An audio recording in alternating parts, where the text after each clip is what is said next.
Hi, today's topic for discussion will be rebalancing your portfolio in the times of a pandemic. COVID-19 has caused a great level of uncertainty and fear in everyone's minds. Economies, people, and the market have taken a big hit due to this pandemic. And keeping all these factors in mind, one must alter their investment strategy and their portfolio accordingly. Four of the major points all mutual fund investors must consider are: the first being revisit your asset allocation. This point basically means due to the great level of uncertainty and volatility because of COVID, people should try minimizing their exposure to equities and increasing the allocation towards debt funds to have more stability in your portfolio.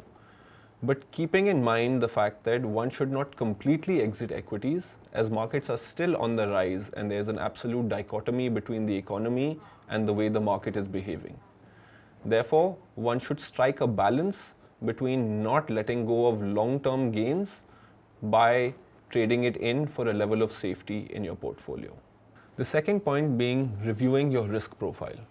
Many people's circumstances due to COVID-19 has changed drastically. We cannot say that everyone is still earning a stable income. Whether other people who were retired and were depending on their portfolio for regular income, that could have been uprooted. Or you can say a business owner who is facing severe slowdown in terms of revenue generation. In all these three different cases, the level of risk appetite the individual or the company would be willing to take would have drastically reduced. Therefore, one should look at their own portfolio, understand the circumstantial change, and then accordingly make changes. The third point is to ensure proper diversification. This simply does not mean going into 2 or 3 asset classes. This means that even within an asset class, one should not put all the eggs into one basket.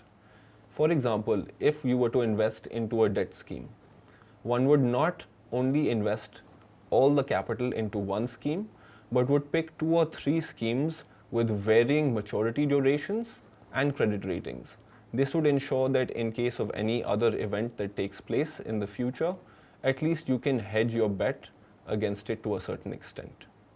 The fourth and most final point is, if one had started an SIP or a systematic investment plan just prior to this pandemic or during the pandemic itself, we would highly recommend that you continue to make your investments through this SIP. The reason being that because of the high level of volatility in the market, one must make full use of the averaging out of your purchase price. This basically means since you periodically will be investing at different levels of the market, you will be able to get an average price for that same product rather than locking in yourself at one point of time at one price. I would hope the above 4 points were applicable to you and they would be of some use. In case you have any questions with respect to them, please leave them below in the comment section. Thank you so much.